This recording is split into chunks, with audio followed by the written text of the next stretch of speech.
I'm doing a little bit of a different video. As you guys probably know already, I posted on my site last week to get a few questions from you guys, and I got a lot more than a few. I will say I got 25 pages of questions, so I will not be able to answer all the questions, but I thought I'd go ahead and put most of the questions in this little hat right here.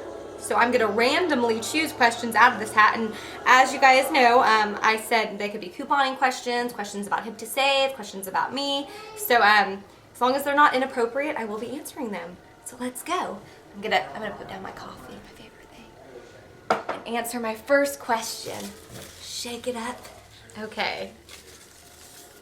All right, this is kind of a long one.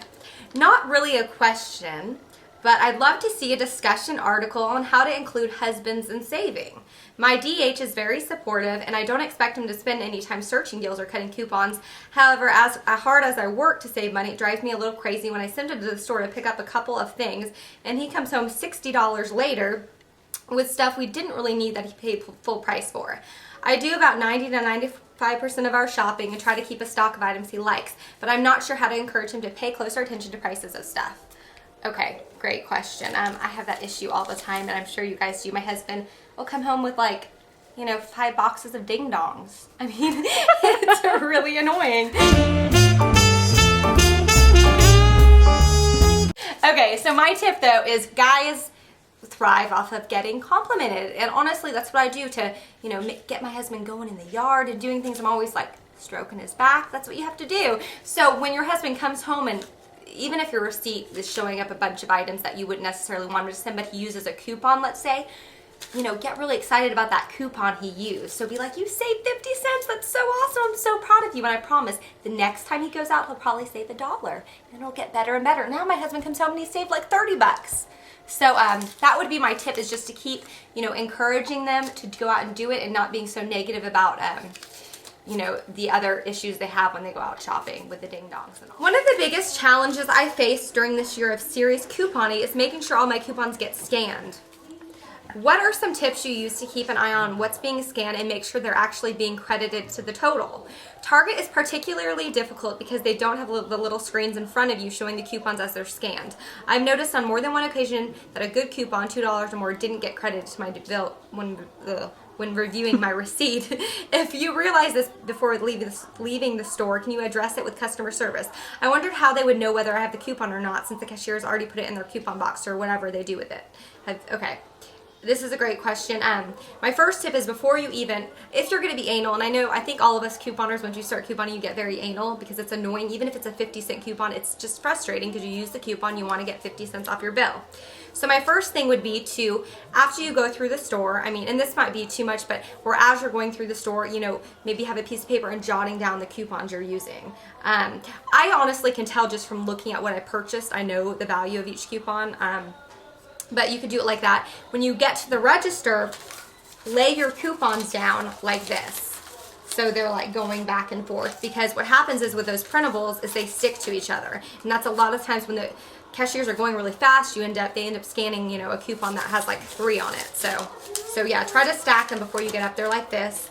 And then the other thing is, I know Target doesn't have this, but if they do, make sure you can, be looking at when they're scanning the coupons. With Target, you can't.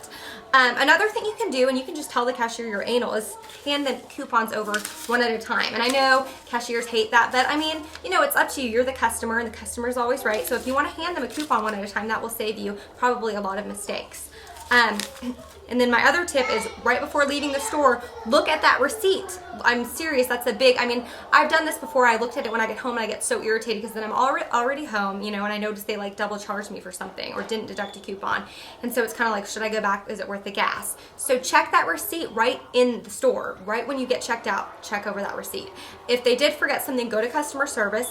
If they forgot a coupon, you just go to customer service, you let them know that you used a coupon and it wasn't deducted. You don't know if they missed it somehow or it's stuck to another coupon, and they'll usually take your word for it and they'll give you cash back.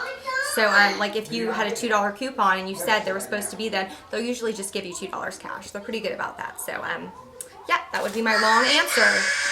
My daughter's in a bad mood right now. Hi Colin, here's my question. Do you ever buy anything without a coupon, or do you always wait until you have one? Okay, this is a great question. Yes, I do buy stuff all the time without a coupon. And the reason I'm saying this is because I want you guys to realize that it's okay. What happens is, like I said, you get so overwhelmed with all the deals that you feel like if you don't, that you're not gonna do anything. If you're not gonna buy something. Like I had a friend who she couldn't ever get good toilet paper deals, so I went to her house one day and she had napkins in her toilet in her bathroom. That was me. All right. Okay.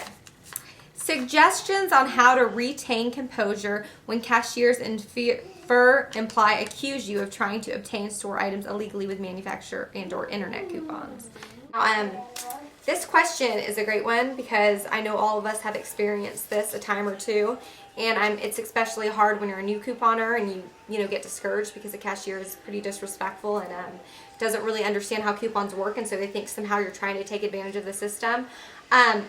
The first thing I would say, and my biggest tip of all, is before you even have to deal with this, go make sure you're scouting out those cashiers. I mean, I honestly always do this. I know at CVS and Walgreens you don't have that many options, but when you're at Walmart and Target and bigger stores like that, there's a lot of lanes open. What I do is, I know this sounds probably absurd to some of you, but I'm sitting there and I go all the way down and I'm looking at each little intersection there with each cashier and, seeing what they look like. I mean, I've seen cashiers really mad and stuff. Obviously, I'm not going to choose someone that's having a bad day already. They don't want to have, me coming with my stack of coupons. I look for someone that's perky. I tend to like, and everyone's different. I like the young male cashiers. They usually don't, they're just easier to work with, and yeah, that's my tip. So look for that cashier. If you still have an issue, and this sort of thing happens when someone's accusing you of something, remain calm, first of all. It's not going to help if you get angry and, flailing your arms up and down. That's probably going to make you look worse. So I would say, first of all, feel bad for the person because they are obviously jealous of your savings. I'm serious. So don't get mad at them, feel sad, and they might just be uneducated and honestly nervous. I've actually dealt with quite a few young teenagers girls that have been really nervous, and they want to make sure they're doing stuff right on their end, and I understand that. So I more so educate them on, how coupons work and that, they're doing everything fine. And I'll even say if you feel more comfortable, you can go ahead and get a manager, and then I explain to the manager what I'm doing and everything's fine. But just remember that a lot of people just aren't educated. So before getting angry at them, just, educate them on how coupons work. My next suggestion is if that doesn't work, then go on and, get the manager. And if that doesn't work, which it hasn't for me before, is have those numbers programmed in your phone for corporate. I was so proud of myself one time at CVS. I love telling the story because it makes me feel like a coupon diva. But I was at CVS getting makeup, and they had a bunch of clearance going on. So I went up there. I had some L'Oreal cosmetics. They were on clearance, and I was going to use a coupon on top of it to get it for free, or it was 25 cents or something really cheap. And when I got up there, the manager was checking me out, and he said, "Oh, sorry, you can't use a coupon on a clearance item." And I said, "Oh, really?" I said, "Is that a new, CVS policy? I never heard that." I was polite. And he said, "No, you can't do that." And I said, "Oh, okay. Well, can you hold my stuff for a sec?" And I, got on the phone with corporate. I called corporate, and I talked to the person on the phone, and I was like, I'm standing at CVS right now. I want to use this coupon. And the manager says, "You guys don't take coupons on clearance items." Well, they said to me, "No, that's not the case." So she actually I gave the phone to the manager, who then, got educated on that. And I don't think he was too happy for me, but at the end of the day, that's what we're supposed to do. Stick up for yourself, stick to your guns. If you know it's the right thing, then go ahead and do it and call corporate and, get the issue resolved. I felt pretty good that day with my makeup. So, yeah. That was really long.